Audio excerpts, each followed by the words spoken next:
morning. Good morning. Good morning. How is everybody doing today? What is going on? Happy Tuesday. I hope you all had a good long weekend, got the much needed break, much needed relaxing time that you all deserved.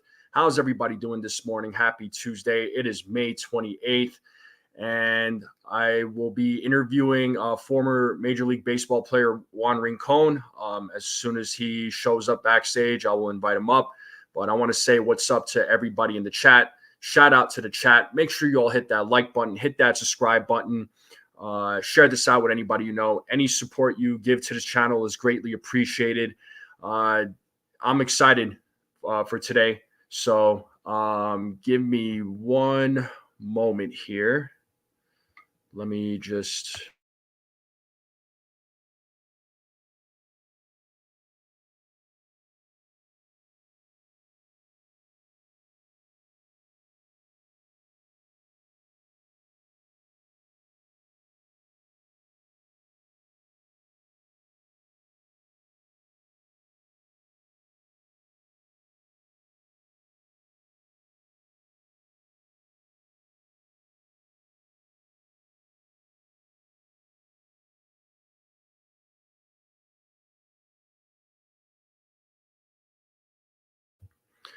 Sorry about that, folks. So I had to take that phone call real quick. So our Juan will join us here very shortly. So we'll we'll keep the show going. But shout out to the chat. What's going on? Good morning, Ken. How are you? Stephen B, what's going on? D's channel, what's up? Ken, what's going on? Yeah, I don't know where everyone is. It's all right. No worries, man. I'm not worried about it. But Lou,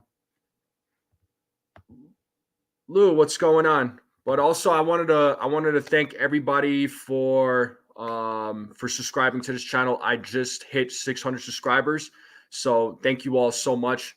It means so much to me. It means so much to me. As we're waiting for Juan Rincon, it's worth noting the Yankees are playing today. They're starting their series off with the Los Angeles Angels in Anaheim.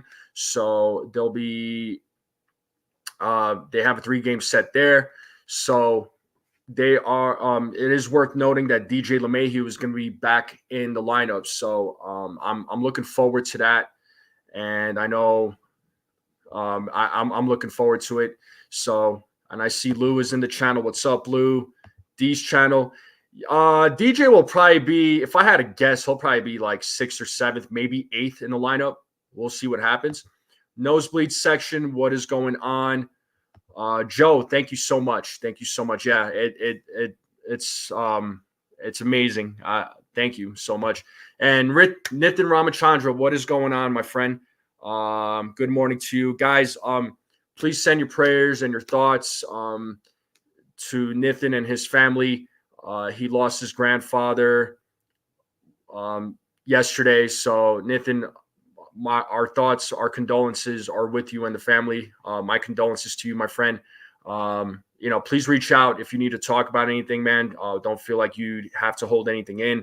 We're all here for you. So again, my condolences to you and your family. I'm so sorry for your loss. Yeah. So yeah, Juan Rincon will be on here shortly. Like I said, he's just running a little bit behind.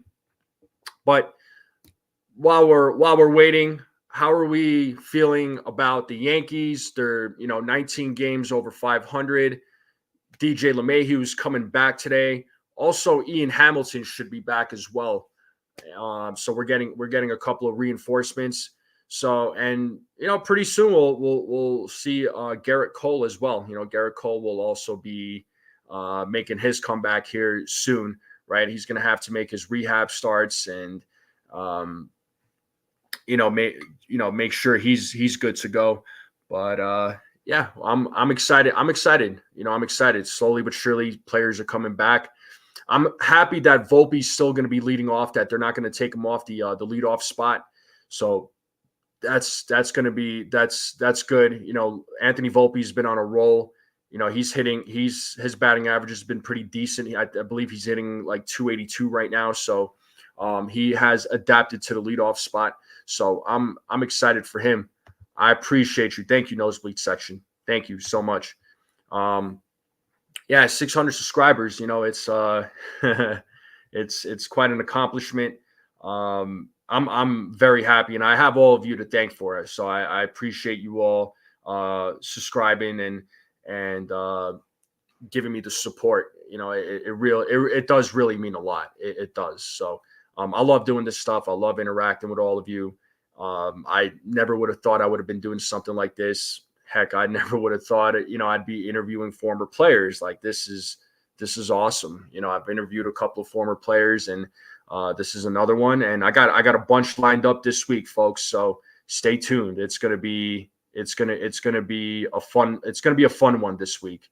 It's gonna be a really, really fun one, and I'm looking forward to it. Hopefully, you all are all as excited. And drop any questions. Once I have Juan Rincon up. If you all have any questions for him, please ask your questions. Drop your questions in the chat, and we'll get him to answer some questions. Yeah, Volpe is on a 19-game hitting streak. Hopefully, he can keep that hitting streak going. I mean, 19 games is impressive, right? So his bat is showing up, which is great. He's adapted to that leadoff spot.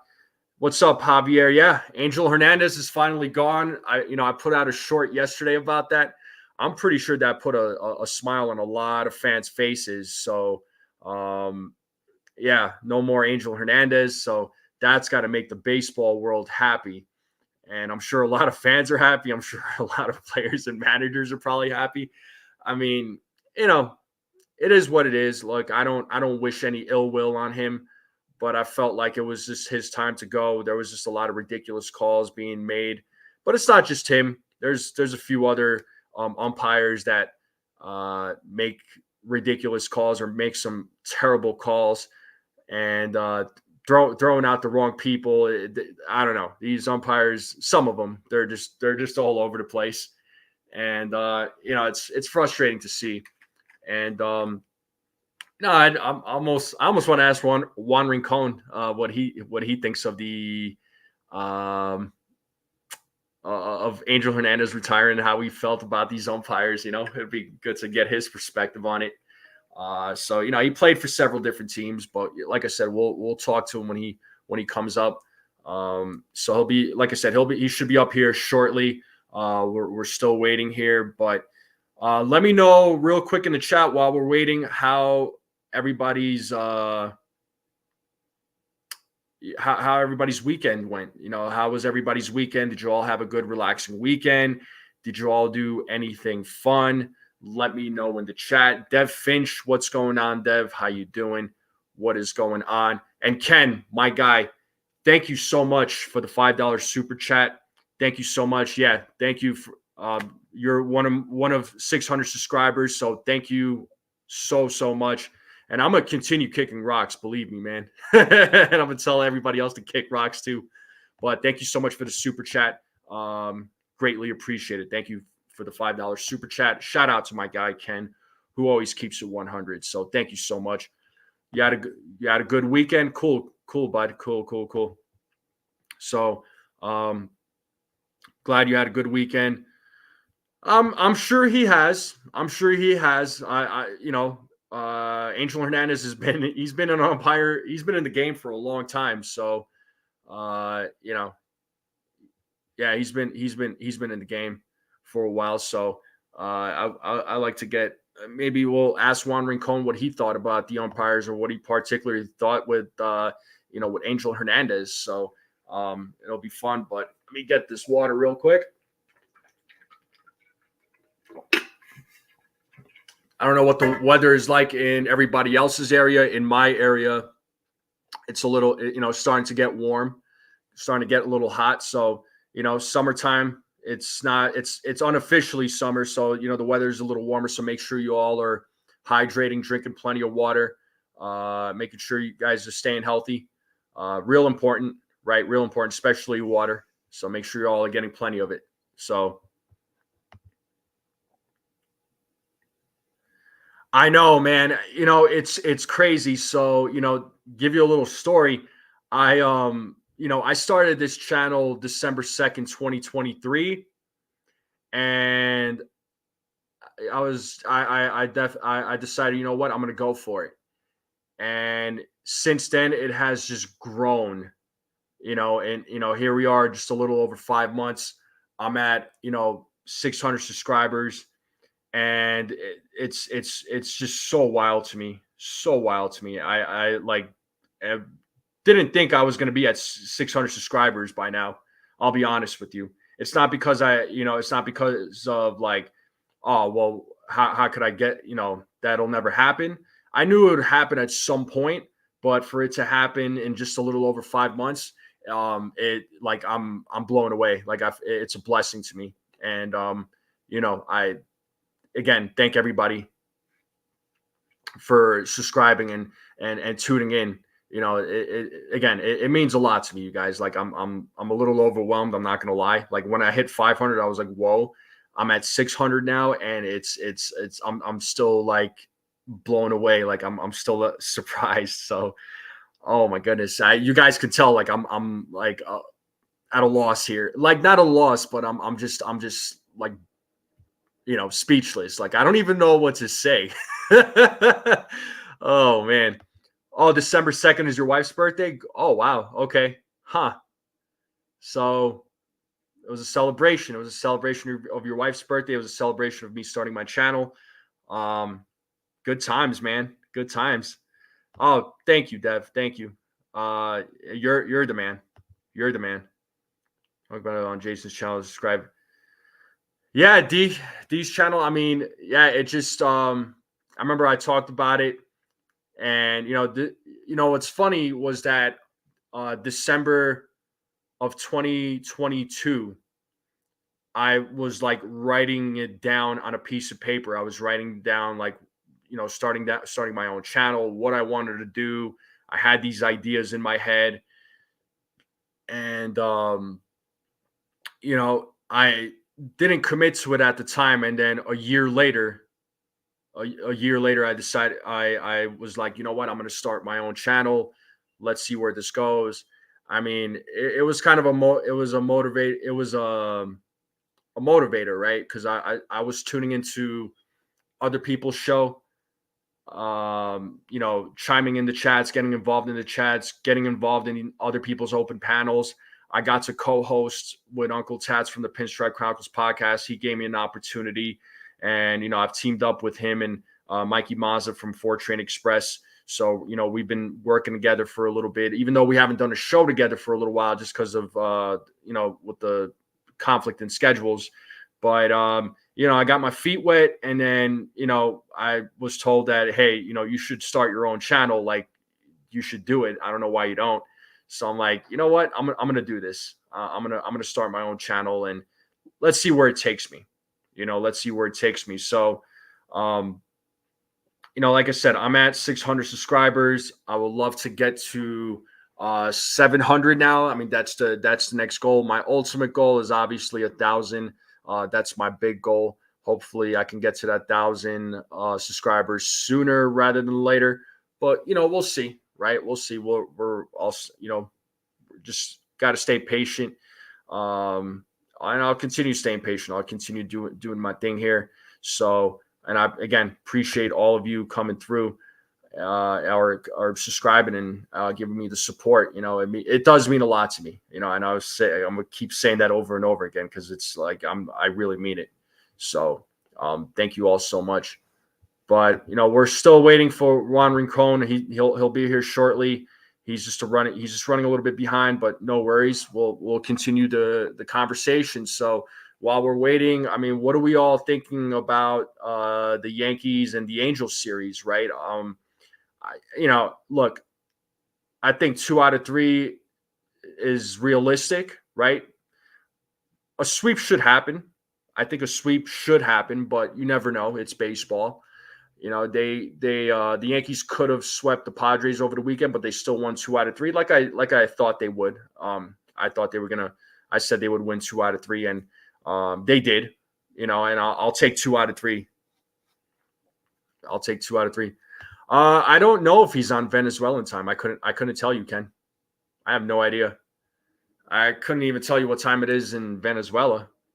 So, assuming he lives there, I don't know. I don't even know if he lives there right now. So, kind of got me wondering now. What do you got here, Javier? I think that the worst game that Angel has recalled was the Braves Phillies game where he threw. Yeah, I mean, I remember that. Yeah, it was a pretty bad one. Everybody's got. Yeah, I'm sure there's been a lot of bad ones. I mean, there has been a lot of bad ones. So, yeah, I hope the Yankees sweep too. I mean, they should, right? They should, but I'm not. I'm not. If they win 2 out of 3, great. We'll see. Yeah, 8 p.m. tonight, right? The Rangers play. So let's hope the Rangers can win another one and go up 3-1 in the series. They won back-to-back games in overtime. This Panthers series is an exciting one, man. It's a good one. So yeah, 2 out of 3, but a sweep is possible. A sweep is always possible. I'm not sure where he's calling in from. I don't know if Nathan is still in the chat. I don't know, Nathan. If you're still in the chat, do you know where Juan lives or where he's calling in from? Let me know if you're still in the chat. But yeah, guys, while we're waiting, smack that like button, hit that subscribe button, share this out with anybody you know.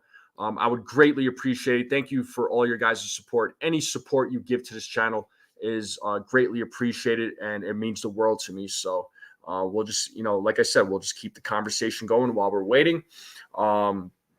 Hopefully you all had a nice, relaxing weekend. Hopefully you all had a good weekend.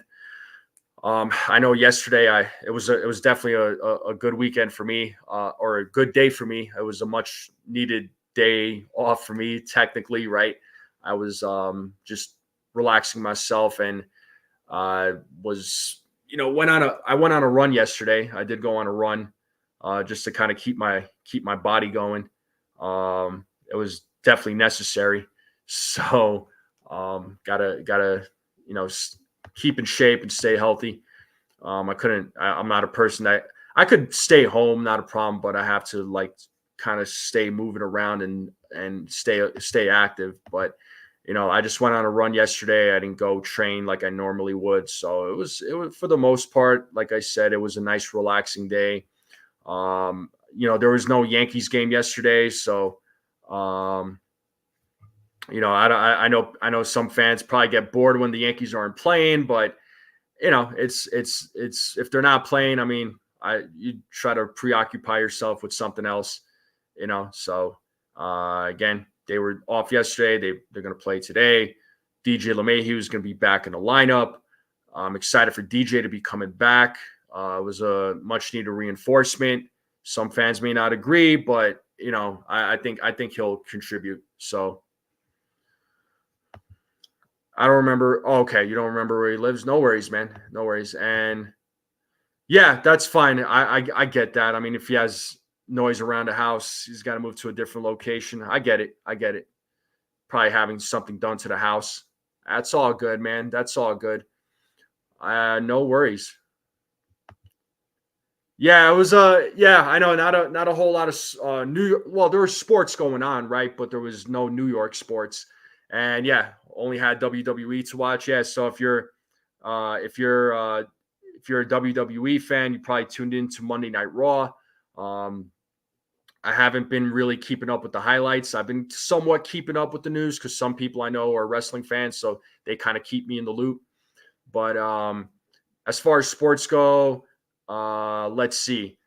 The Celtics made it to the finals, right? The Celtics are in the finals. They swept the Pacers, which I'm not surprised. I'm surprised about the sweep, but I'm not surprised about them winning. Just because, honestly, the Pacers, they beat a Bucks team that had a couple of key guys that were hurt, and they beat a New York Rangers team New York Knicks team that had a lot of injured players. So I'm not surprised that they lost against the Celtics. I mean, the Celtics are they're a good team. I'm just surprised at the fact that they swept them, that they swept the Pacers. But hey, it is what it is. Now we just wait for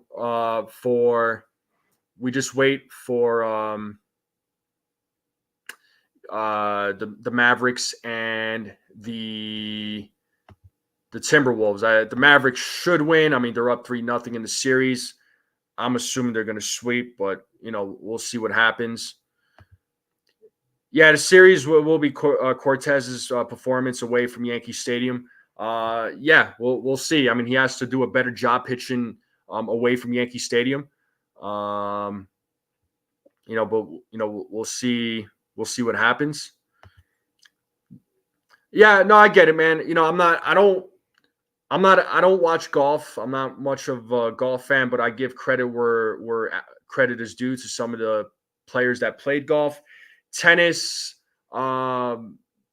depends. Like I can't sit down and watch tennis the whole time, but again, I give credit to the players that deserve it. I mean, there's some I've sat down and watched some games, and there's been some exciting tennis games. Basketball, nosebleed section. I loved basketball way back in the day. I still like it today, but I loved it much better in the past. But again, there's some good players out there in today's game too. So, Ken, I'm not surprised because honestly, the Knicks were hurt. They had a lot of players that were hurt, so they didn't have some of their key guys. So I'm not really surprised. When some of these guys were getting hurt, when some of these players were getting hurt on the Knicks, it was just going to be tough. So when you're missing some key games. Or some key players, then it's going to be a little hard to win to succeed. So that was the Knicks problem. It wasn't that they're a bad team. It's just they were missing some key players. Same thing with the Bucks. They missed a couple of key guys, and they were missing a couple of key guys, and they ended up losing the series. Yeah, that's right. Bill Walton. He passed away yesterday. So, for those of you that know Bill Walton, he was, he's a well-known name in the NBA. So, he passed away yesterday. So, that was I know that was a loss for the basketball world. I only like sports I can play.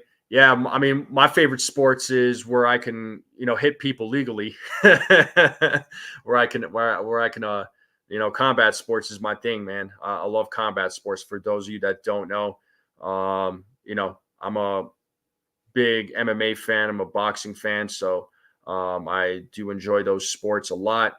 I will be, and I train in those sports too. And I truly enjoy it. It's a passion of mine.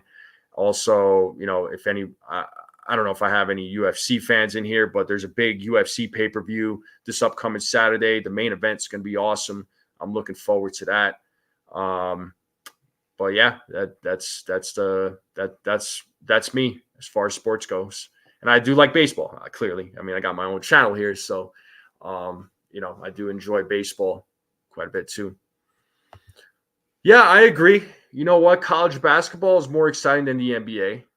Yeah, I will definitely tune into college ball. No doubt about it. No doubt about it. Yep. Yeah, Bill won. He passed away. So, but yeah, that's the story, guys. Like I said, I do apologize. We're still waiting for Juan Rincon. As soon as he comes up, we'll bring him up. We'll welcome him. The only thing I ask is, let's be respectful. Let's be civil in the chat. I have no doubt that you guys will be. You guys usually are. So I do greatly appreciate that. You all are very respectful towards me, towards each other. So, I do appreciate it. Yeah, and I appreciate you, Nathan. I know he's probably busy right now, man. So he's probably getting some stuff done around the house, like you said. So it's all good, bro. It's all good. But we'll have him on here shortly, and hopefully, and we'll have a conversation with him. But yeah, this week, guys, I have there's a lot of players that I'm going to be interviewing, and then I'm going to get in contact with a couple of other people and see about setting up times for them. So it's going to be it's going to be a busy one. It's going to be a really, really busy one. So, again, make sure you all hit that like button, hit that subscribe button, share this out with anybody you know. I would greatly appreciate it. And if you guys can smack the heart button that's on the bottom right corner there, I would greatly appreciate that too. It does help out with the YouTube algorithm. So if y'all could do that, I would greatly appreciate it. But, to give you all an idea here of, it's a super busy week for me, man. It's a super busy week for me. So this afternoon's guest speaker is Adrian Chambers. All right. So he was a member of the St. Louis Cardinals. He was on the World Series team in 2011. So he got to play alongside guys like Albert Pujols. He was an outfielder. So he played a couple of years for the St. Louis Cardinals. So he's okay. He'll be on in 5 minutes. No worries. Okay. No worries. I got time, man. So I got time, Nathan. So all good, bro. All good. I appreciate you keeping me in the loop, and shout out to my guy Nathan for and his team for going out, making phone calls, working the phones, getting these former athletes to come on shows. I mean, they've been working super hard, even with some of the stuff that obviously Nathan has going on in his personal life. I do appreciate what you have done, man. So thank you so much. Thank you to you. Thank you to your team. Again, I know times are tough, but we're here for you. So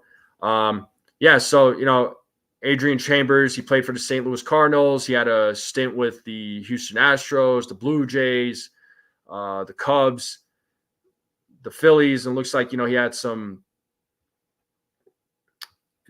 he played for some other teams too that weren't Major League Baseball teams. So he's got some experience.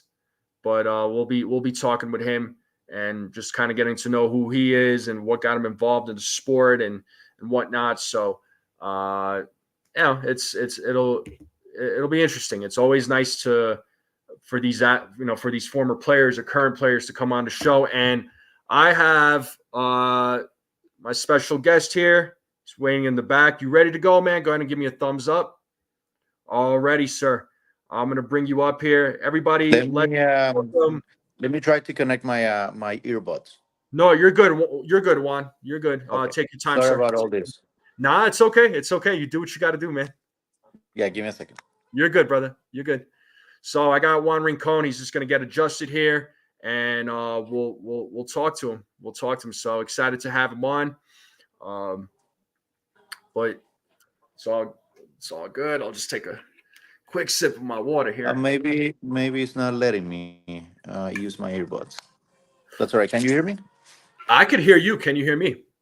Yeah. And because all right. there's music in the background, so all is right. it loud or not? I can't hear it. Oh, you can? There's like a little bit in the back, but it's nothing crazy. So okay. You're good. You're good. Okay. Now they're connected. Can you hear me? I could hear you. Okay. I could hear you. Yeah, you're good, man. You got your earbuds connected? Yes. Oh, cool. Well, good morning to you. Thank you for taking the time to come on. Hopefully everything is well. Everything well with you, your family. Thank you, man. I appreciate it. Sorry about the delay. It's okay. This mess, but it's all right. No, thank you for having me in your show. Yeah. Everybody here at home, thanks God, is good, doing good. So can't complain. Good. Where are you calling in from? Are you calling in from Venezuela or? No, I live in Florida. I live east of Boca Raton. Yeah. Oh, Boca Raton. Nice. All right, that's awesome, man. So let's and folks in the chat, if you all have any questions for Juan Rincon, please drop your questions. But let's start with this, Juan. At what age did you start playing baseball? What got you into it? What motivated you to continue playing the sport? If you wanted to tell us a little bit about that. Yes, my dad took me to a winter ball game when I was about 4, and then I fell in love with the game, and I remember there was a doubleheader, and I wanted to stay for the second game.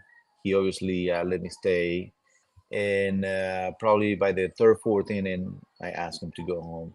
But then after that, he took me to a little league game. I liked it. Then we started practicing. So it was about 4 year old when I started playing little league. It was little league. There is not what is called travel teams back in my hometown. They were just little league. So that's how it started. Okay, so is this more like very local? You lived in like a small town in Venezuela, or? No, no, my hometown, it was about 3 million people, so it wasn't even, Oh, okay. but it was a first town in South America where Little League started their program. Okay. So Understood.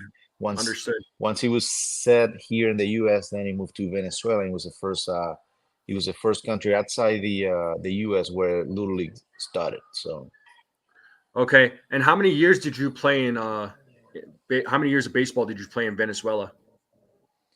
I got signed when I was 17, so 13 years. Wow. Okay. Signed by the Twins or by one of the By the Twins, yes. I by got the I got Twins. signed by Okay. the Twins. I got invited to a practice on Sunday. The guy didn't make it. The guy that invited me didn't make it. And then I remember telling my mom, you know what, I'm done with baseball. I'm gonna go to college. Since I had a good offer to go to college. And my mom was like, "Well, but why don't you give it a try? The guy's saying that is coming back next week, and you throw your bullpen, and then you get ready for your college team." And I was like, "Okay, that makes sense." Next Sunday, the guy show up, and he decided to invite me to the Twins Academy about 10 hours away. So so I went to the Twins Academy, practiced there for about 3 weeks, 4 weeks. I took a little break in between because I had to go back to the college and finish up some paperwork Hmm. that I need to get done in order to secure my spot. And I came back and the guy signed me. So Nice. Good, good, good. I yes. mean, how hard were those tryouts? I know, making it onto a professional baseball team. I know it's not easy. I like I've met a few people that have, you know, tried to get on the on a professional teams like farm system. I knew a guy that played in like single A ball, but didn't make it further than that. Like how hard was it? And for you, like what would you say was very challenging for you during that time?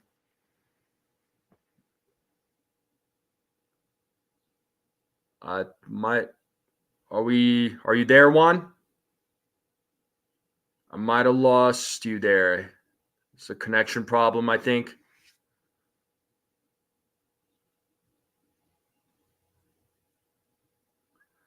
So folks, I think Juan Rincon is having some connection problems. So let's see if we could try and get him. We'll see if we could get him back. I will. Oh, I thought I heard some noise back there.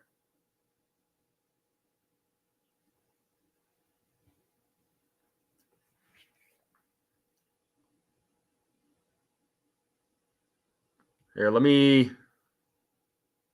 Oh, all right. Yeah, I think he. Sorry, folks. I think Juan is having some I think he was having some connection problems. So, we'll hopefully he'll be gone. Oh, I think he's there in the back. You're The good, back man. part, Nah, yeah, nah. You're good. Sometimes technology doesn't want to work. So, technically, yeah. It was into the Wi-Fi of the place that I went down for a second. uh, So nah, it's okay. No worries. No worries. I don't know if you heard my last question. yes, I did. Okay. It was back in the days. I don't know how it works nowadays, but the U.S. would give every team X amount of visas, working visas, to bring foreign players. So when I show up to this academy, there were about 40 guys, right? Mm-hmm. So they were only gonna give away one visa. No, not give away. They were only allowed to sign one player because that was the amount of visa that they had available at the time. So just imagine competing with 40 guys. It could be a pitcher, it could have been an outfielder, a catcher, anybody. It could have been Right. anybody. So for 4 weeks, you're like hanging in there trying to figure out if you're gonna be the guy or not, and then you start to make some noise, and there are some guys that they get jealous because you're taking their spot away. It happens. Yeah. There was this guy that called me, that he told me that I was a parachuter because I show up for through 4 weeks, and he was there for about 3 months trying to get signed, and then I show up and I'm the one that got signed. So they're very hard. I play with a guy in winter ball that he play on my team in the what is called the minors. They Mm-hmm. have the majors and minors. So he was in the minor team, but he could not ever sign with a team here in the U.S. So he ended up getting a scholarship to go to a small UCO in the Midwest. I don't remember, maybe in Indiana, I think it was. And then from there, 2 years later, after he started, he went to another school, and then he ended up finishing going to UF and graduated out of UF. But he never was signed to even come here to play professional here in the US. So it is very, very demanding, very hard. Mm-hmm. Um, I think I was reading some stats that it says that I think only 12% of the people that get signed makes it to the big leagues. Only 12%. So when I coached for a year in the Blue Jays, and two guys made it to the big leagues. A pitcher and Wow. a catcher. And we had at the time about maybe 40 guys, and the goal from my boss was to get one player out, and they got two. So eventually we did it good. Um, I have a friend of mine that he is manager in AA for the Twins, and he told me that he had a year where they released everybody on the team. Everybody got released. So just think about that. How hard. Nobody from that year made it to the big leagues from the Twins. So just having a product that you put it in the market and it doesn't work and you're done. You waste a year of your time. That's how hard it is to play the game. Yeah. No, I can only imagine. Looks like we having another connection problem. No worries. Um, yeah, folks. I I'm mean, here. okay. I lost you there for a second. It like froze up. So, um, yeah. I mean, wow. That's crazy though, man. I mean, you commit and work hard and you make it a full time job to try and become a baseball player, and like you said, very few make it to the major league level. So it goes to show that the game isn't easy. I mean, you really have to stand out, right? I mean, you really have to Yes. stand out for Well, these scouts to really consider you.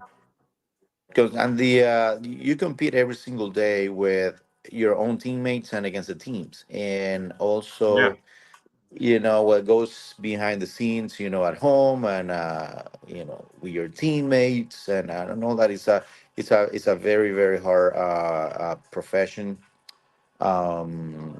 It's only about 23,000 people has played in the big leagues since they were implemented, what, 150 years ago, 140 years ago. So Right. just you can't even fill out a basketball arena with all the people that have made it to the big leagues. Just think about that. So it's pretty hard.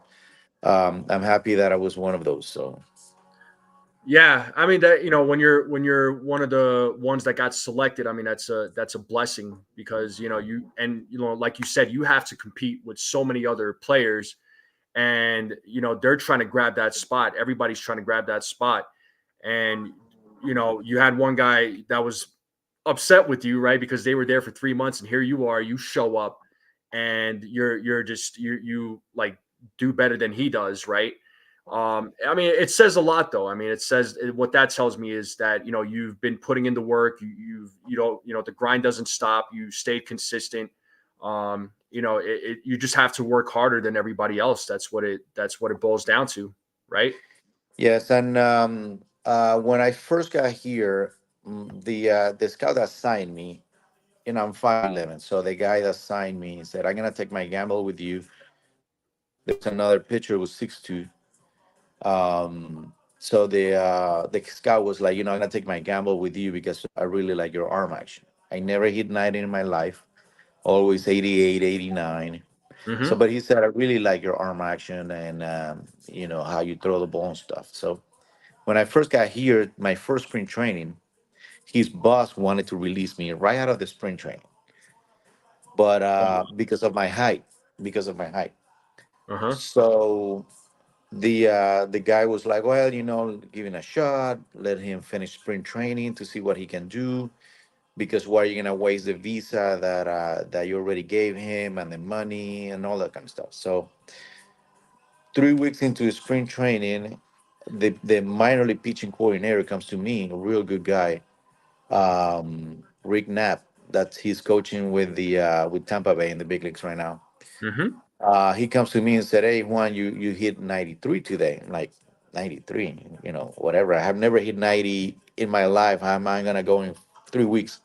I'm gonna hit 4 miles. So after spring training, I'm hitting 95. I'm throwing consistently 95. So Wow. then the head of the scout had to change his mind and not to release me. So that was another things that you got to go through. Not just your teammates. It's just that you got to convince your the scouts and your coaches that you're the one. Yeah, I mean, it's a lot of different hoops, a lot of different obstacles that you got to jump through. Yeah, I can, I can only imagine, man. It's not easy, right? Because if it was easy, No. everybody would do it. So, and it's funny that you mentioned something about your height because Ken, who's one of the subscribers to this channel, that was one of the questions he was asking you. He said he heard the Twins had issues with your height. What was their problem? So it sounds like you Well, answered that the question. the So uh, the thing is that when you're on the mound, and you're, let's say, 5'11", instead right. of your release point gets to a certain point in front of you.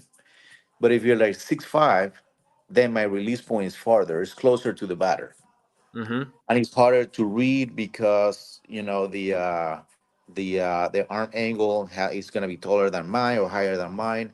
And I actually did the scouting school this past November with the major league to just to learn how the scouting side works. Mm-hmm. And they say that the short guys are gonna be starters in the minors, but then they're not gonna make it to the big leagues as a starter. I mean, they're not gonna make it to the big leagues as a starter.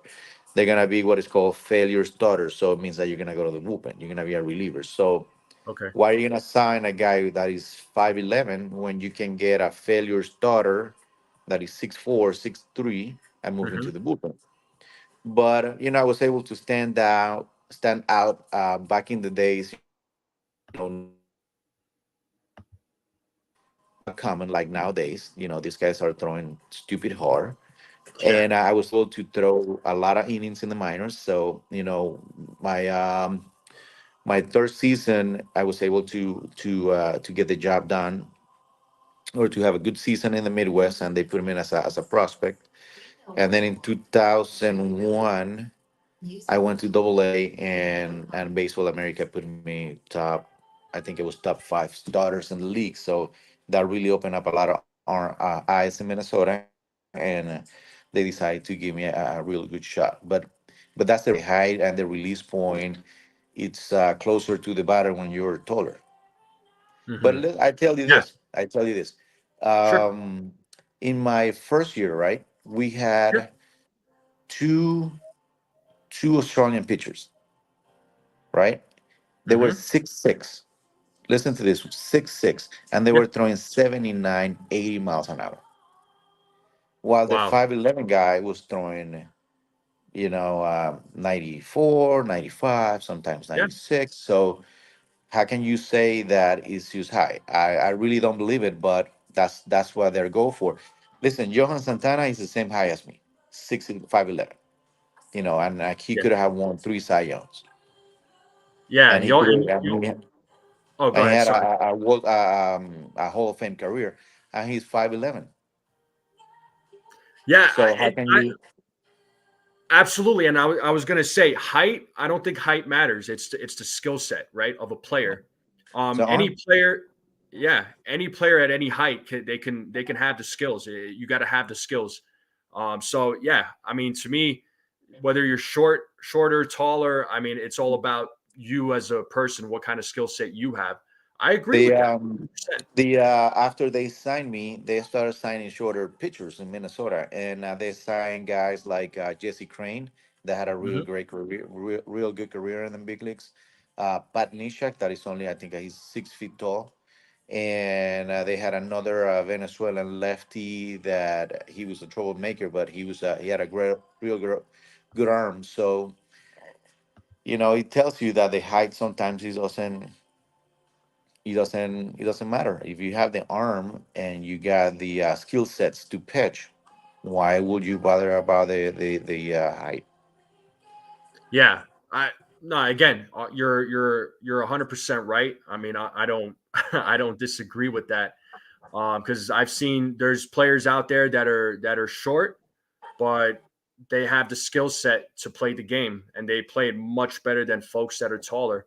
So Yep. it's not always about it's not always about the height. I mean, if you have the skill set, you can outperform anybody. Then why does the height matter? I mean, maybe back then that was something that they were looking at. I'm sure. I don't know if they look at that now. You probably have the answer to that question. You probably know better than I do as far as that goes. But yeah, I never thought about. I mean, yeah, having somebody tall on the mound, yeah, that's intriguing. But That's impressive, yes, yeah, but because he has a better mount, what is called mount present, than a guy that is 5'11", 5'10", 6 feet tall. But mhm, again, if the arm is not there, what are doesn't you gonna matter. do with the height? No, doesn't Yeah, doesn't really matter. yeah, yeah. Again, it's all about what kind of skill set you have and what you have to offer. I mean, Yep. yeah, you could have the height, but if you don't have the skills behind you, does it? It really doesn't. Yeah, your height, none of that stuff matters, right? So, absolutely, absolutely. And there was another question here by Ken. He also was asking here that there's been many great Venezuelan baseball players, which there's been so many coming out of Venezuela. Who was your idol? Was there anybody that you really liked coming out of your home country, or? I've been lucky enough to actually meet all of them, and I'm a good friends with one of them, the big cat Galarraga. He's Oh, he's yeah, he was my idol, and Wilson Alvarez, mhm. that he happens to be from my hometown. He threw a no hitter in his second start in the big leagues, and we have become real good friends. We call each other often. We play golf together. So those two guys growing up were my idols. I think they're real good guys, and I've been lucky enough to meet them. That's awesome. That's awesome. Let me grab another question here real quick. And I appreciate you answering these questions from the fans. My So pleasure. yeah, these guys love it. So they love when like former players come on and interact with folks like us. It's always great, man. So we do greatly appreciate it. Dee's channel is asking, what was the most memorable memory for you playing in the major league? In the big leagues, well, I got few. Obviously, my first time in the big leagues, my debut has to be right there. I remember coming into the mound, and I was shaking, and I felt that my socks were falling, down my legs because of I was shaking that bad. Oh wow. Um, the first batter that I ever faced, it was Alex Burke, right? Yeah. That was against Cleveland. But I got a funny story. When I was Okay. 17, right before I got signed, I came to Fort Lauderdale to represent Venezuela in a little league baseball tournament, right? Mm-hmm. And we stayed at this hotel in Fort Lauderdale, and we stayed at the same hotel as the Colorado Rockies, right? And I Mm-hmm. remember I was at the lobby, and there pulls this Jaguar. I think it was a Jaguar, and it was a Galarraga picking up Vinny Castilla, right? Yeah. So I got to see him. I have never seen him in my life, but I got to see him. I mean, what are the odds that I was gonna be able to see, a major league baseball player, your idol, in the U.S.? Really, what were the odds? So one day I was at the lobby and I had a bunch of baseball cards because I knew that the Rockies were gonna be there, and I had a Alex Burke baseball card, and he signed it for me, and that was the first guy that I ever faced in the big leagues, right? Right. Yeah. Yeah. Yeah. So So that was number one. Number two gotta be when I pitched against the Yankees in playoff in 2003. Um, I got called up once the season started. They sent me to the minors, and 2 weeks later they called me up, right? And I pitched on Sunday, and then on Monday we went to New York for 4 days. But since I threw 4 innings, they didn't use me in New York, so I didn't get to play. But then in the playoff, we played the first game of the playoff at New York, and second game I went into the game, and I remember looking up, while I was on the mound, and I could see endless amount of seats, behind home plate.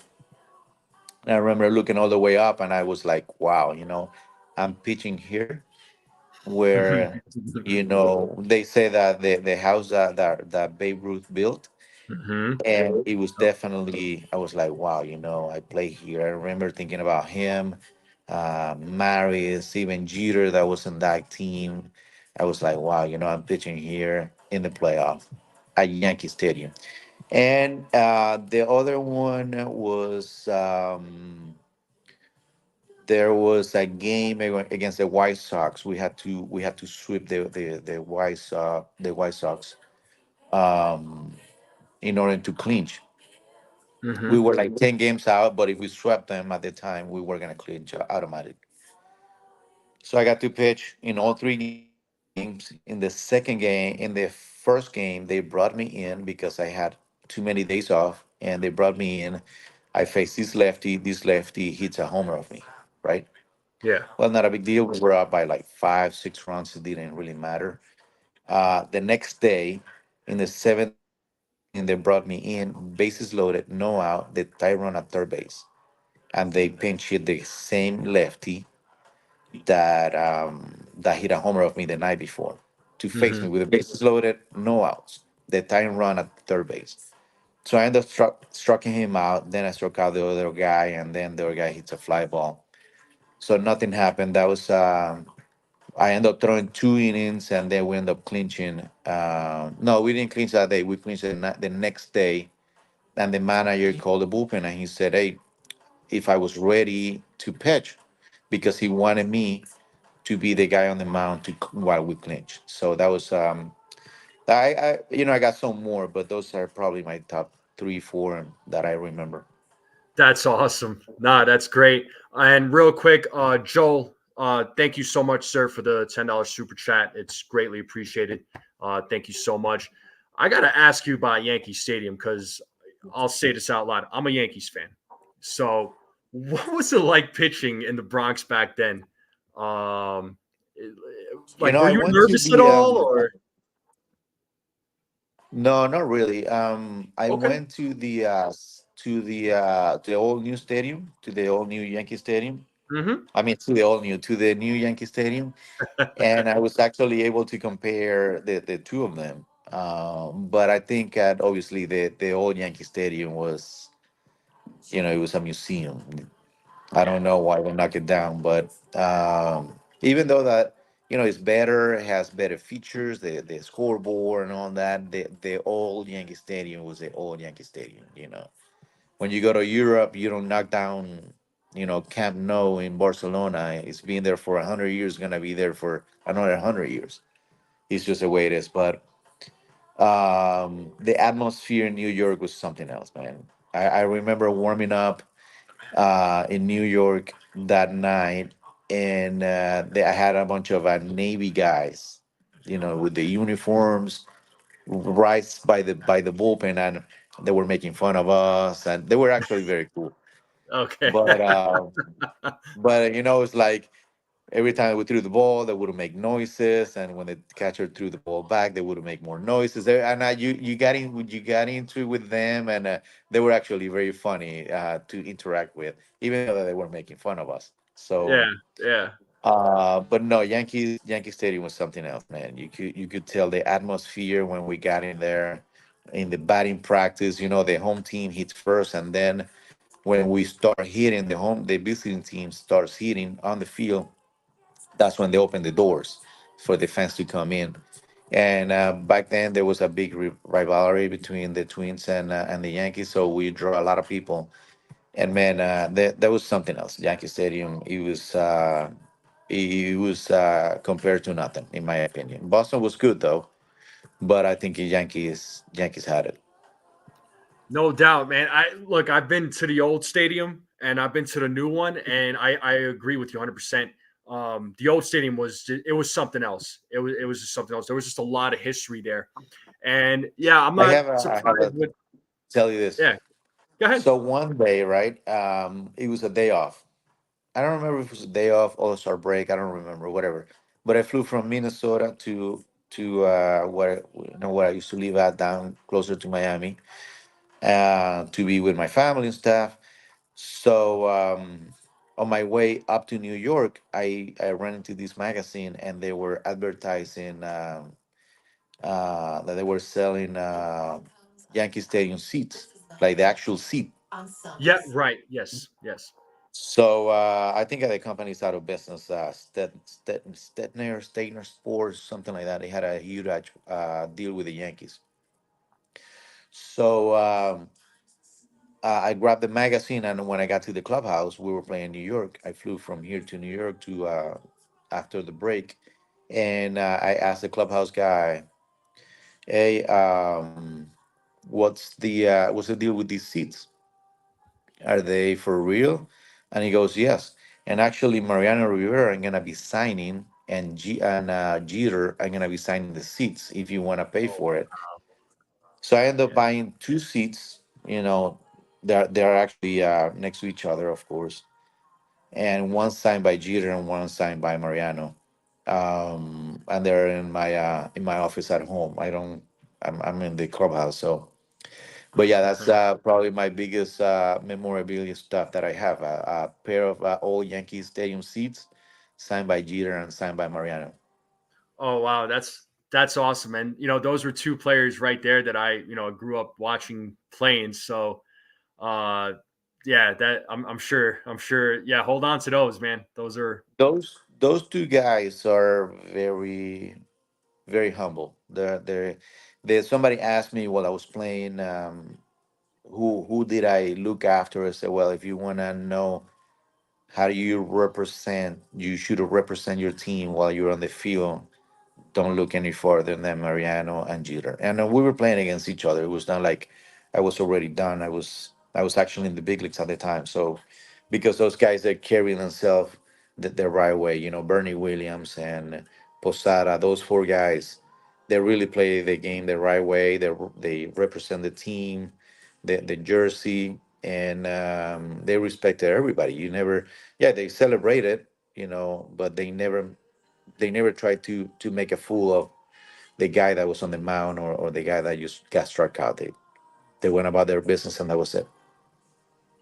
Yeah, I mean, no doubt. Like those guys you mentioned, Mariano, Jeter, Posada. I mean, those guys were professionals in the sport. You had a lot of players that were like that. I mean, in today's game, it seems like I don't want to say it's all players, but some players, they get a little mouthy, a little bit of an ego. There's a little bit of an attitude, but how do you react to that? Like, how do you feel about that? Does that turn you off? Is that unprofessional to you?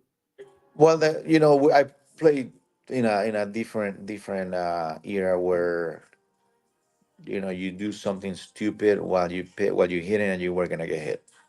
Mm-hmm. Now you cannot even have a hard slide at second base, for example. Back in my days they were running over the catchers and that was totally fine. Yeah. Now they're doing that to for the safety of the guys, which I really agree to because they were getting too many injuries. People Mm-hmm. were getting hurt in unnecessary. So I agree with that, but they show off the black bat flips and all that. And it's I think that is a little bit too much, in my It's a little bit opinion. too much. Okay. Okay. As a pitcher, I don't want to give up a homer.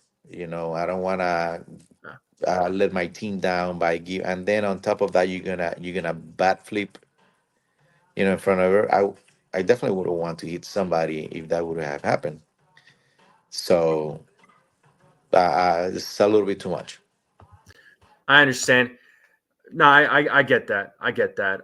Yeah, there's a lot of that bat flipping going on right now in today's game. And you mentioned a couple of things about running into the catcher, just some of the rule changes. There's been a lot of changes in baseball when it comes to the rules now. Particularly, let's talk about the pitching because they implemented the pitch clock now. They have the pitch clock, and there's been a lot of injuries to pitchers. Now, I'm not saying it's completely 100% the pitch clock, although I think it's a contributor in my opinion. But how do you feel about the pitch clock being implemented? What are your thoughts on all these pitchers that are getting injured? Because there's a lot of pitchers that are getting hurt right now. What are your thoughts on that?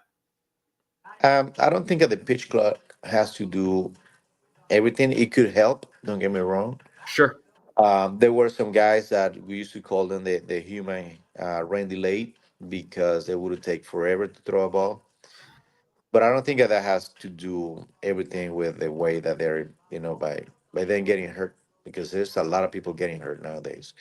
Um, I think that it has to do more with the fact that their guys are getting too strong.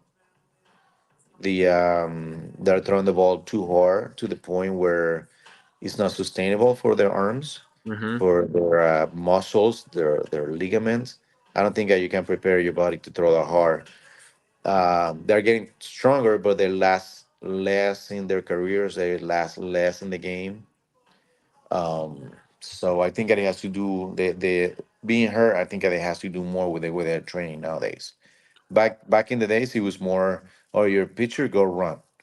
Build your stamina. Now you Mm-hmm. don't see they're not running. They're not even allowed to run anymore. They're just lifting and a lot of lifting. So Mm-hmm. lifting, stretching. So I think that it has to be a balance where they need to lift weight, but they also need to do some cardio in order to um to keep yourself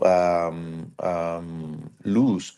Verlander said the other day, well, I'm throwing 95, 96, but these guys are coming up. They're throwing 98, 100. Now I got to go max effort. And you see the way that he has been in the last 2 years or so. Now, obviously, he's 40, 41, whatever it is. And he's getting hurt because he's older, but he figured, well, if I want to extend my career where I'm gonna be a Hall of Fame, I need to pitch for 5, 6 more years. And if I want to do that, I gotta be able to throw 100, just like these other guys. Otherwise, I'm gonna get killed. And so he probably changed that routine, and that's why he's getting hurt. Yeah, I mean, you know, like you said, these guys are throwing a lot harder. They as far as them taking care of themselves, they're not. It sounds like they're not really doing a good job of that. They're not taking care of their own health. I mean, it's just alarming to me that's all. I mean, with the number of guys that are getting hurt. But do you agree with the pitch clock being implemented into the game? Do you agree with Major League Baseball adding the pitch clock? I think Yes, I know. Yes, Yes. Okay. because like I said, I played with some guys that they would take, 40, 45 seconds to throw a pitch. And ball one, ball two, now you're talking about, a batter takes 5 minutes. It's just stupid. Your defense is getting tired. Right. Believe me, they do get tired. You're ball one, ball through, ball two, walk, hit by pitch, hit. Your defense is like, okay, here we go again. They're not Hmm. gonna get ready for you, believe me. So on that matter, yes, I think that it has helped Okay. because now the games are a little faster. But no, because he's taking, they took it to the other level where you got to make eye contact with the batter, or the batter needs to make. How do you know if I'm looking at the batter or not, or how's the ump knows that I'm looking at the pitcher or not? Or and then the guy's about to throw, and then all of a sudden you see the umpire, oh, ball one because of the time. Like, Right. Right. it has to be a better balance at that. I'm pretty sure that they can do better. You Absolutely, know, and I agree with that. Um, maybe if they go, well, 21 seconds. No, no. If it's like 1999, if you're 20, you're done. You're guilty. I'm like, dude, that's right. so stupid. You don't see that in basketball. You don't see that in soccer. Maybe in football if you don't start the game, but the football lasts 4 hours, so Yeah. and it's only once a week. Yeah. Yeah, no doubt. I mean, yeah, there's been yeah, with some of these rule changes, especially with the pitching. Yeah, there's been a lot of frustration with the teams and the umpires. And I want to kind of get your opinion on this. So and I want to, before I get to more questions here, were there times where you ever got frustrated with umpires in Oh yeah, well, if you're gonna talk about Angel Hernandez, yes, yes. Thank you. of course. Of course, man, that guy was so bad, so bad. I respect the fact that he lasted there for 30 years, whatever he lasted. Yeah. But man, he was bad. He was bad. He was bad. Okay. And I remember I didn't know. I was probably new in the league, and I said to um, to one of the coaches, I said, what's wrong with this guy? I'm throwing pitches right there, and he's not calling them. Oh yeah, he don't like you, Juan, or whatever. I didn't know that the guy was that bad, but they were trying. The coaches were even trying to get in my head, and then they told me, no, the guy is very bad. He's not personal. Don't take it personal. He's just bad. I don't know why he lasted so long. I Yeah. heard that it could have been a lawsuit if he get fired, whatever. In my opinion, I think that the amount of pressure that the Major League Baseball was facing by having him behind the plate or even on the field, he was so big that they felt the hit about, when are you gonna get rid of this guy? Because he was bad. He was just bad. Yeah, well, I'm sure the baseball world, they jumped up for joy when he announced his retirement yesterday. So, Well, my I know. son did, and he's only 16, so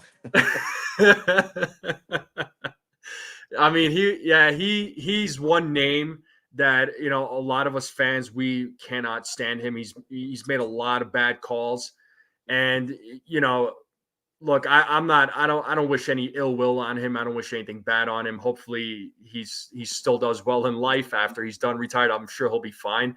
But yeah, he's made a lot of bad calls, and like I said, the people I know, they were so happy when he announced his retirement. I know he's frustrated a lot of teams, a lot of managers, a lot of pitchers. So sounds like he really frustrated you too. So yeah, no, no. Listen, but it's just like anything in baseball. You don't in life. You don't perform. You should be done. They're gonna show you the door. You didn't get the job done as a pitcher. Well, you release whatever, and he was the exception to the rule.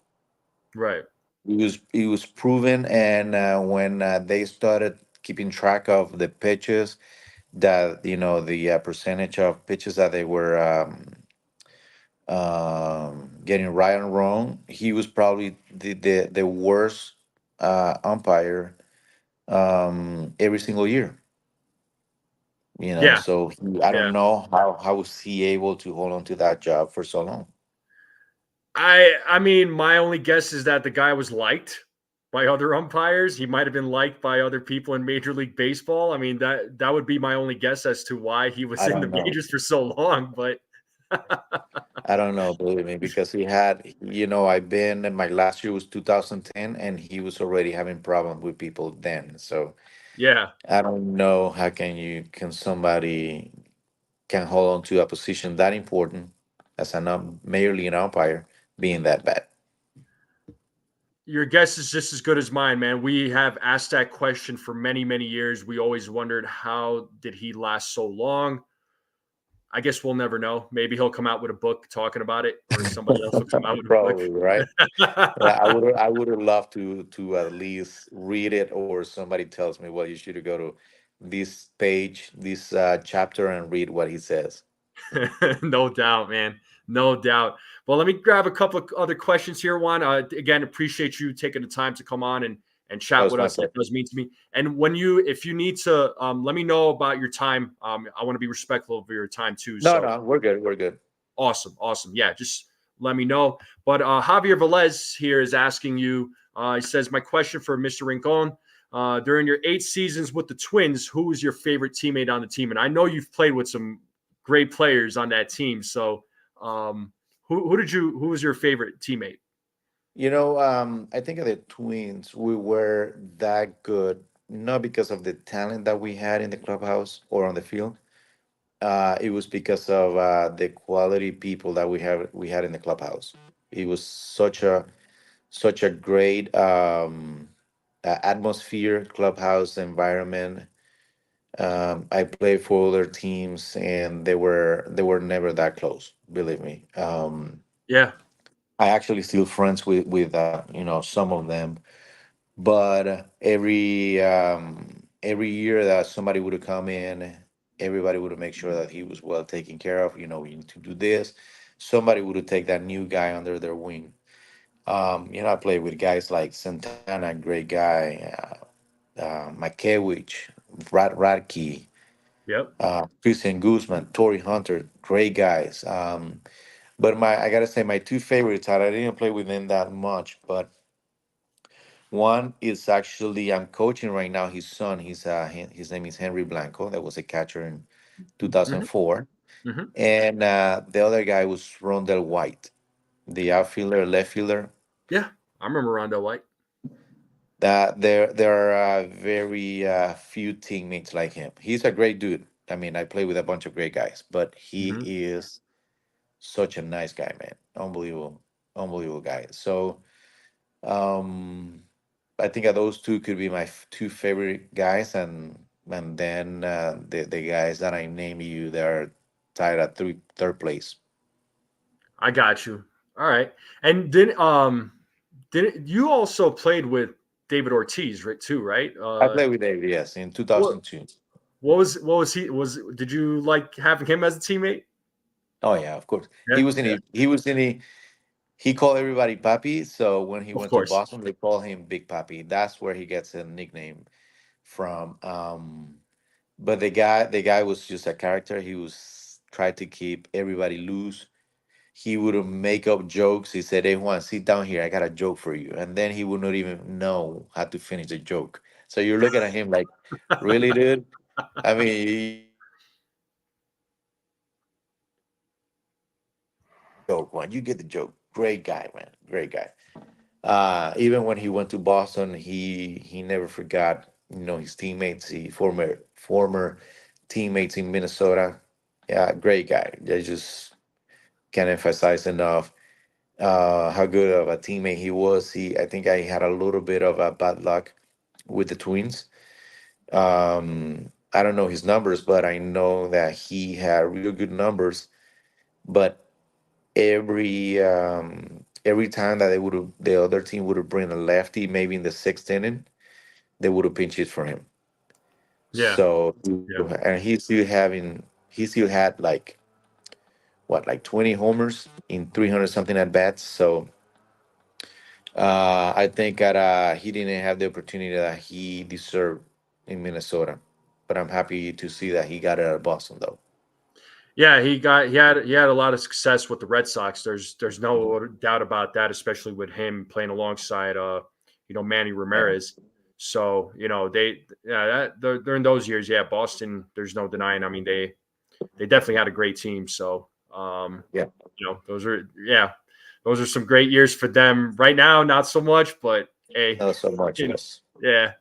yeah, Um, they've been struggling in the last 3 4 years. So, and I don't think that this year is gonna be any different.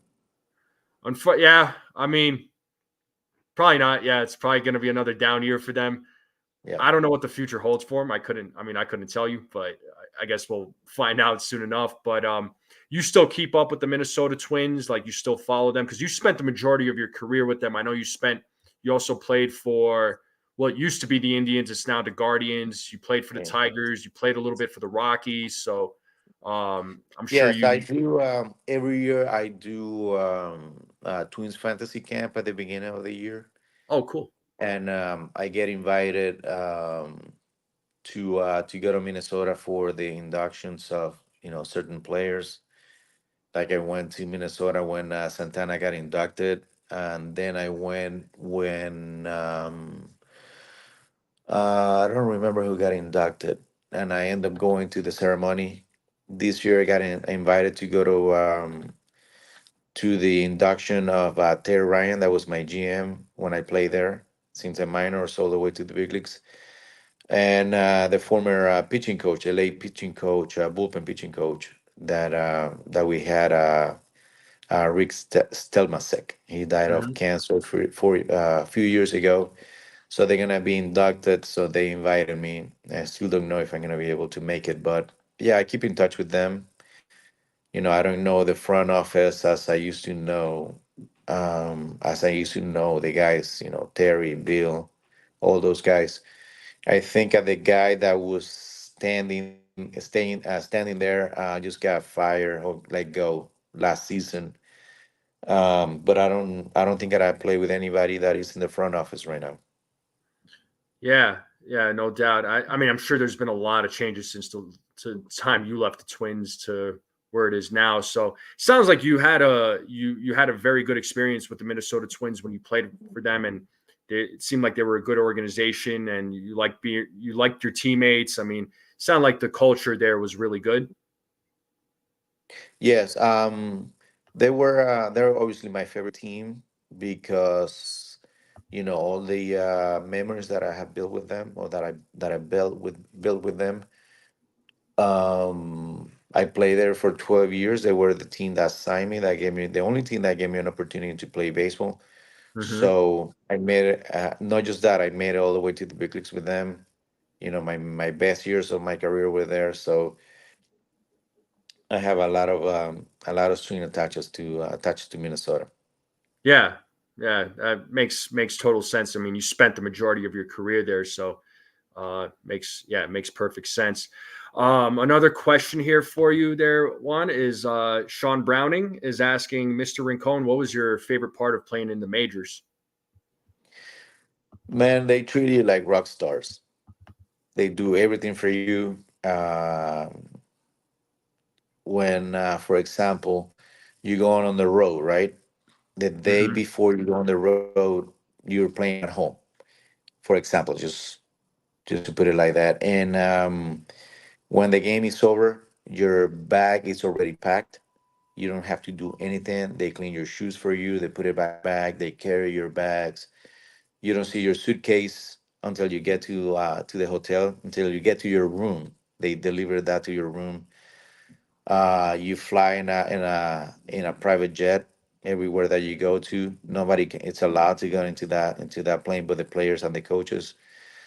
Once you land at the airport, they take you to the private aviation side of the. I don't know if you're familiar with the airports. One side is for public aviation, and the other Hmm. side is for private aviation. So they take you Hmm. to those small buildings, and once the plane stops, you got two or three buses right next to right next to the plane. So you get out of the plane, you jump right on the bus, into the bus. You don't have to walk through costumes. You don't have to walk anywhere. Just steps away from going into the bus, and you stay in a real nice hotels. Wearing that big league uniform with your last name on it is another favorite part that I had. Being able to wear a big league uniform in general, that has to be another one. So it's always everything about the big leagues is good. One time I had a Melvin Moore that was with the Baltimores for a long time.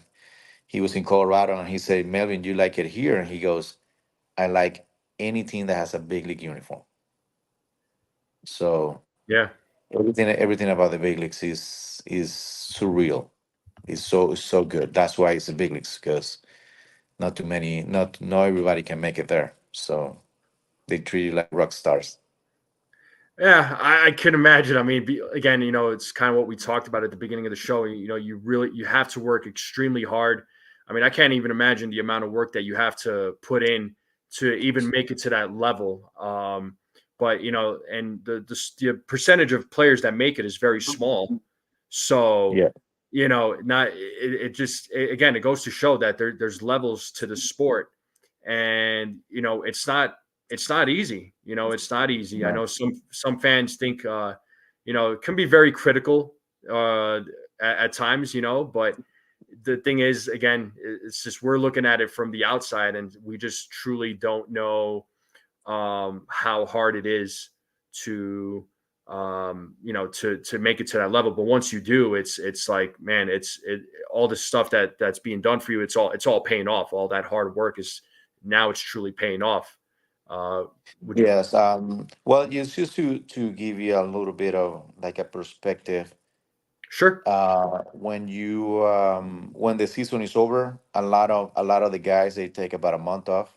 Let's Mm-hmm. say your season was over in October. Mm-hmm. Then in November they start working out. But remember, spring training is in February, Right. so they work out all that time. If you go to the playoff, they start probably in December or late November. But your season was over October, halfway through October or early November.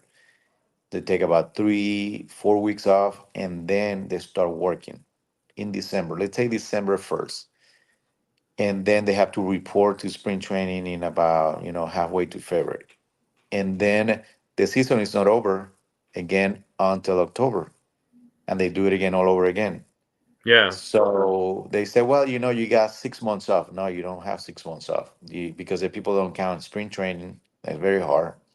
It's 45 days of early mornings and long days, and almost summer start to kick in Florida or Arizona. So it gets long. Then the season starts, and it's not an easy life. Believe me, it's a lot of moving parts. It's not hard just for you. It's not hard. It's hard. I mean, it's not just hard for you. It's hard for your family and your loved one, that you never get to spend quality time for the next 9 months with them. There's Yeah. not I a could. Yeah. Father's Day, you're on a plane, or Mother's Day, your birthday, or your kid's birthday. You're missing all that because it's your job. Yeah. No, I understand that. I mean, I like that's hard for an athlete, right? Because you all are traveling a lot. I mean, playing 162 games in the season, even when the season is over, yeah, like, you all only get a month off, so it's like you don't really get a lot of that family quality time. So I'm pretty sure when that day comes when you all announce your retirement, you're probably it's probably like in a way a happy day for you, because that means, okay, I did my time. Now I get to spend more time with my family, my kids, and do the things that I want to do, in my personal life. Would you agree with that? Yes. Yeah. Yeah, it's not easy. So uh it's a lot, like I said, a lot of moving parts. You don't spend quality time with your family. You don't see your kids grow up. when they Hmm. first go to school or when they first start walking because you were away, because they were at their, they were at home, and home is not usually where you play at. So it's a lot of things that they goes behind the scenes that people don't see it. Actually, we say that earlier in the conversation that we're having, the a lot of things that go behind the scene, and that's one of them. Yeah, no, that makes sense, man. I mean, it's just athletes. We always say it, right? They're also humans too. You all are also humans. You're not. Family, all that. Yeah, yeah. I mean, people, and these are things again, like and you're absolutely right that these are things that fans don't think about. What goes on behind the scenes? They just see what they see on TV, just guys in uniforms playing the game. But there's more to the game. I know there's more to you guys. I mean, again, you all are human too. You all got feelings too. So It um used to be back in spring training. It used to be, for example, I would show up at my spring training 6 in the morning. Think about this one: 6 in the morning, yeah. the game's at 1 o'clock, and by the time that I would show up, few of my teammates were already done with their exercises because they beat me there, and they would probably I would be pulling into the field, and they were running outside on the streets, on the road and stuff. 6 in the morning. Who Yeah. gets to the office at 6 in the morning and leave? For example, I was there was a game that we were in Fort Myers. We played Fort Myers on the west side of Florida. We play against Baltimore, that used to be on the east side of Florida, and I got to Fort Myers at 9 o'clock p.m. And the next day, I was at the field at 6 in the morning again. And I probably spend on the field or with the team. I probably spend 18 hours that day, and that's just spring train for one game to go to Fort Lauderdale and throw one inning. That's that's spring train. That's that's spring wild. training for you. But then you look at the calendar and you say, well, I'm gonna go see the Twins play in spring training on Monday. They're in Tampa. On Tuesday, they're gonna play home. On Wednesday, they're in Fort Lauderdale. And on Tuesday and Thursday, they're gonna be home. Oh, okay. So we go Tuesday and Thursday. You don't put the fact that these guys are playing Tampa home, Fort Lauderdale, Tampa. All that driving. People don't see it because they don't understand it. Yeah, and I'm glad you're telling us this. So and it gives us fans like us an idea of like, hey, here's what it's like. You're giving us insight. You're giving us the backstory, the behind the scenes stuff of what goes on in your guys' lives. So yeah, and I'm happy to hear these things, and I do appreciate you telling us. Now, Just now letting the us Big know. League's doing better because they Mhm, have moved. I think at 14 teams to Arizona, mhm, and the longest drive is about an hour. mhm, And here in Florida, they got the teams on the west, the teams on the east side of Florida, mhm, and there's only one team in between, that is Detroit. They're in Lakeland. So the teams on the east, they don't go to the west. The west and the teams on the west, they don't go to east. They play a lot of games between each other, but they try to limit the amount of traveling that these teams are making now, because it's just stupid. mhm, mhm, And at the time, for example, Fort Myers. I mean, the Twins are in Fort Myers, and we were playing in just to give you Team Baltimore and Marlins, or Marlins and St. Louis. That they split the complex in Jupiter, in West Palm Beach. In Jupiter, yeah, it's called Jupiter. So the team would go to Jupiter and spend 2 nights or one night at a hotel in Jupiter to play those two games, and then come back to Fort Myers in the middle of spring training. So they're taking a bunch of minor league guys and few of big leaguers to play those games, because it was mandatory that the team, they have to have X amount of big leaguers in every single road game spring training. But why would you do that? Why would you want to risk your team on the road, spring training, to play spring training games that are meaningful or meaningless?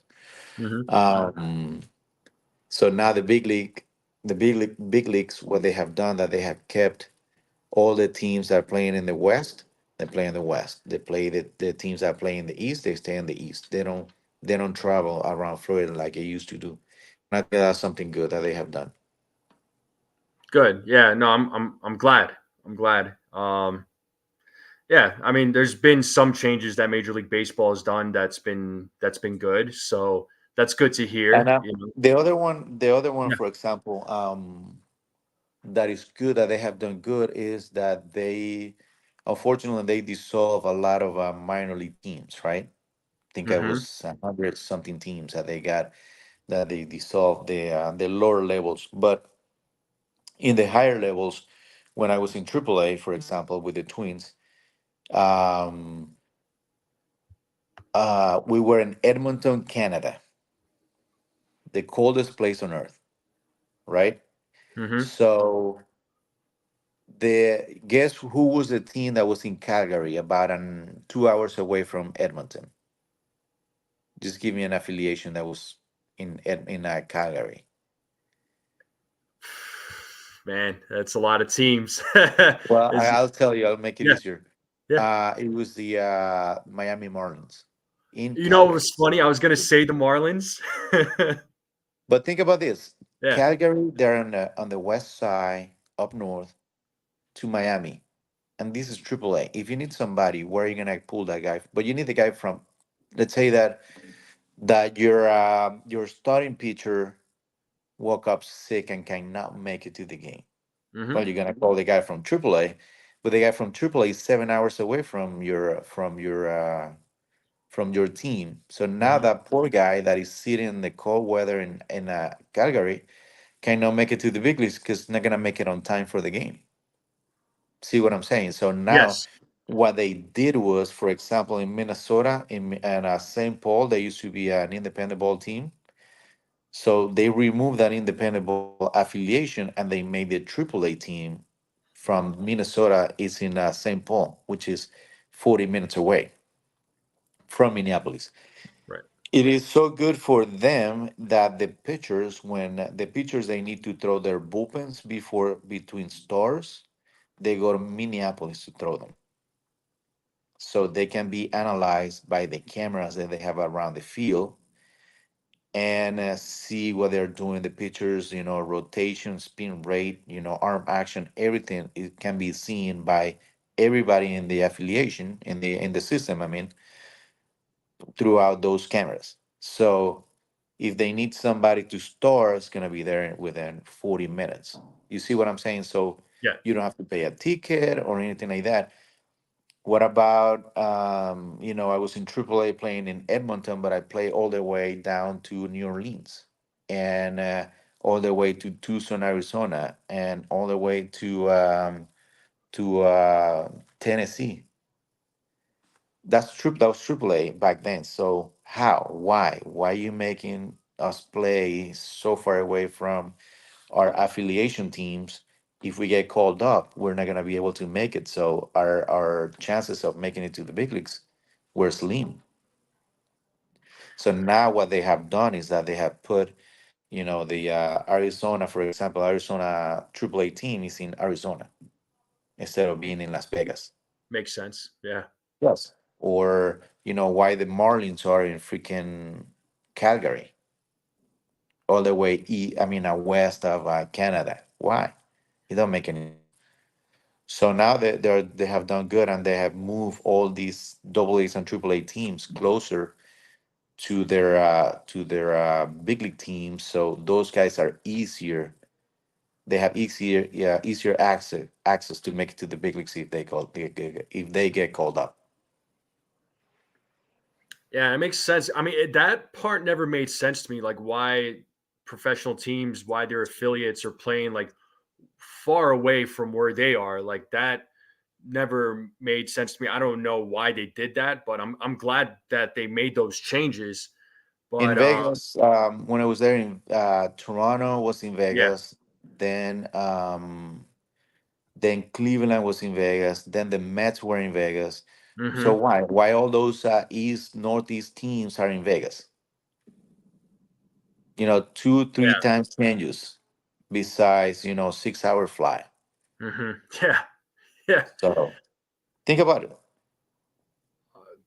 Yeah. No, like I said, I'm trying to wrap it all around my brain. Like I don't understand. Again, I never understood it. I never understood why And so for far for the away. for the fans to know how it works, like you show up to the field and they could say, "Hey, Juan, don't dress up. You're going to the big leagues," just like that. Here's your ticket, and when is my flight? Let's say that you show up to the stadium at 2 o'clock. They say, "Well, here's your ticket, and when am I supposed to leave? Where you're leaving in 2 hours? So go home, pack light, and I'll meet you at the airport for a game tonight or whatever." Or after the game is over, hey, pack up because your flight's at 7 in the morning. I mean, it's 11 o'clock p.m. Good luck. Yeah, So that's crazy. yes, so it's not like they give you 2-3 days to accommodate yourself and fly. No, no, it's like you got to be there tonight or next day. And I can only imagine how stressful that is for the player. That's stressful for the player. I mean, I don't know. Just that whole thing. I'm thinking about it. And it's like stressing me out, and I'm not even an athlete. So Yes. it's that last minute call, pack your stuff, get going. But you can't tell them no, because if you tell them no, they're Or going to be like, well, what do we need you for then, right? no, even when you get released, you show up to the stadium and they say, pack your bags, you're fired. It's not like you got 15 days notice or Yeah, game over and you're fired or you traded. It's even worse. Or you just being traded. Like that guy that was running at second base about 3 weeks ago when Arias got traded, he was running at second base, and they called timeout, and the runner is looking at the coach like, me in the middle of the at bat, you're pulling me out for me, and the guy looks all confused. I say, yeah, no, no, come over, you're out. And the guy's like, me, really? Yeah, out, yeah, get out. And probably he was told when he got to the dugout that why he was being pulled, or the manager waited until the inning was over to go back into the dugout and tell him that he was traded. It's just they don't give you, 15-day notice or 2-3 days to accommodate. yeah. Wow, that's yeah. Like I said, it's that's rough, man. That is hard, and I do remember that about Arias, about them. I Doing. can't hear you. Can you hear me? Uh, my microphone is good. Everybody else, can you all hear me? I just want to make sure.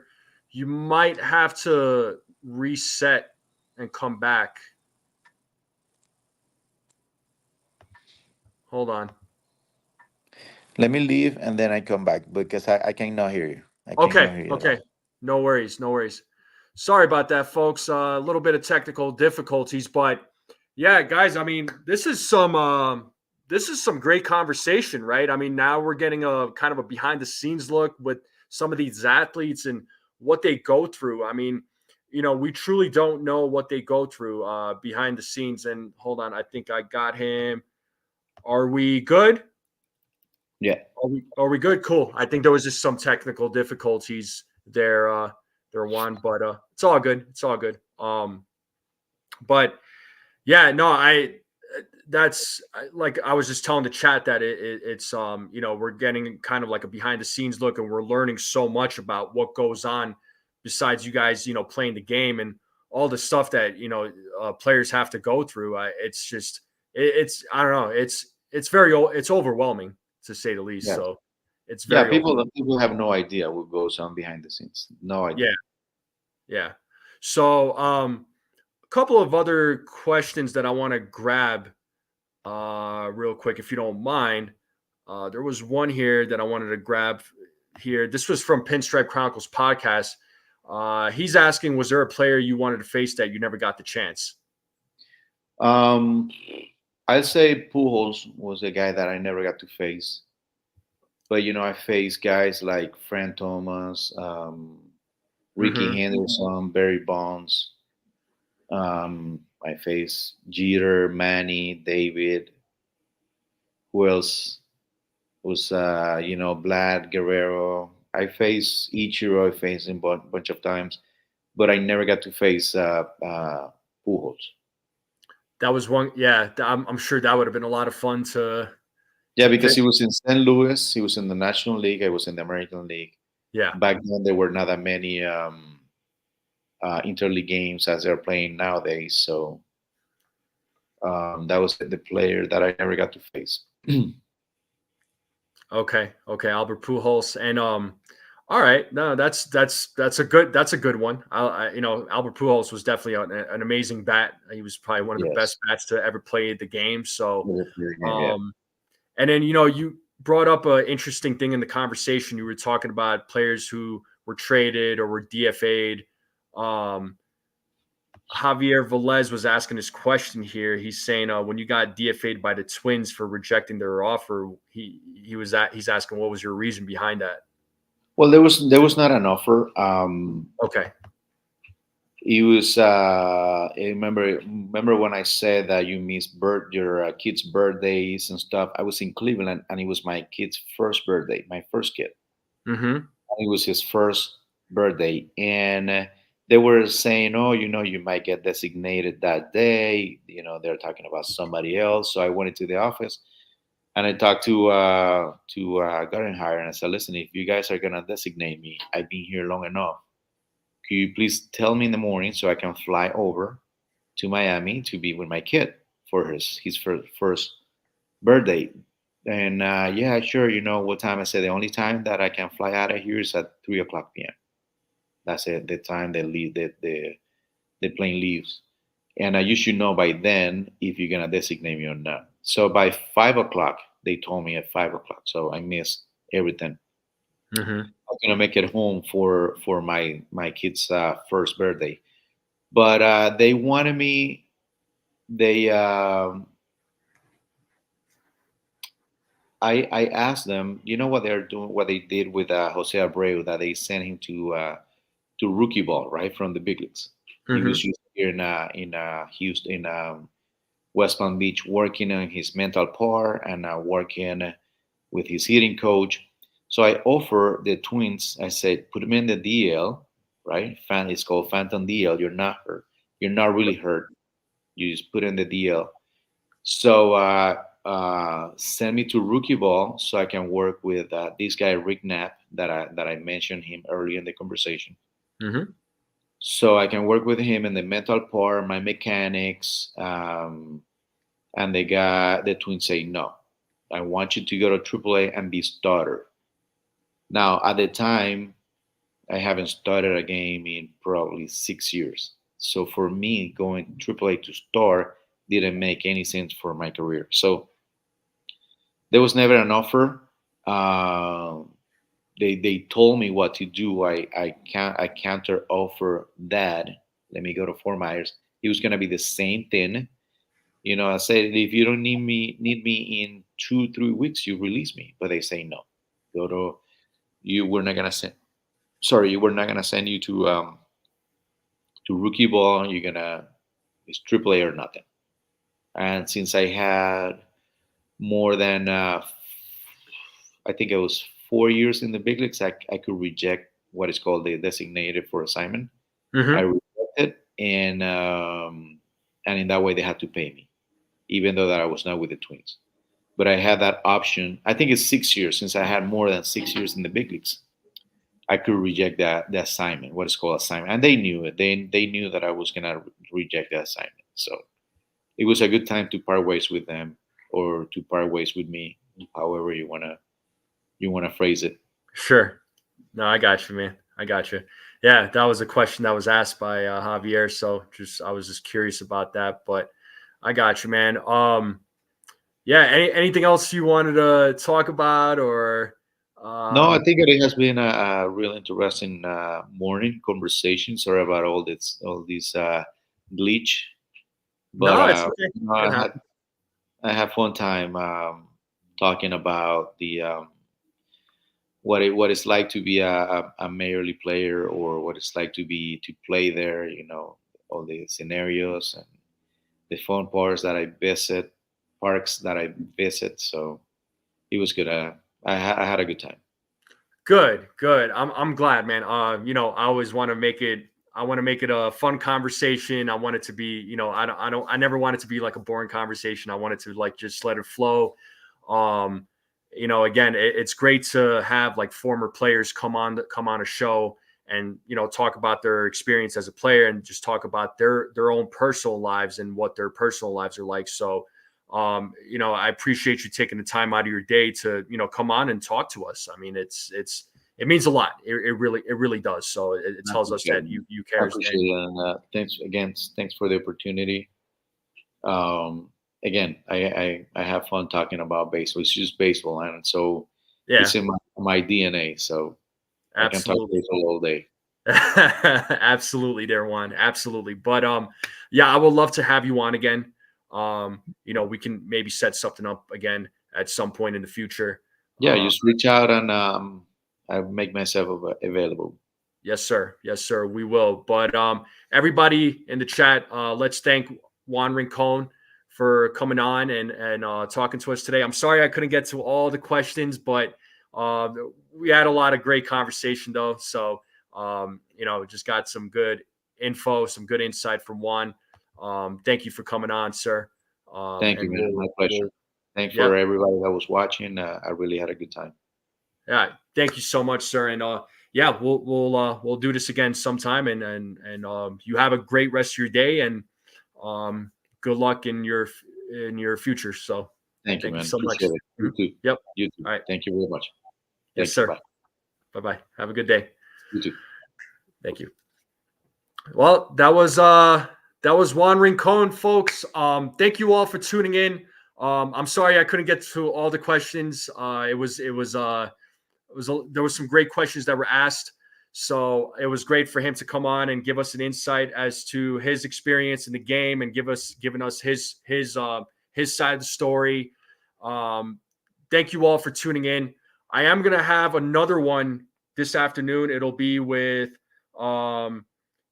Adrian Chambers. So that'll be at 5:00 Eastern Standard Time. So I hope to see all of you there.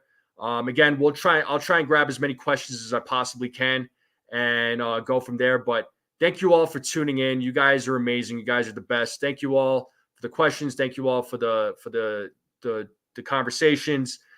Thank you for the super chats. I greatly appreciate all of you. And hopefully I see all of you this evening. And until then, see y'all next time.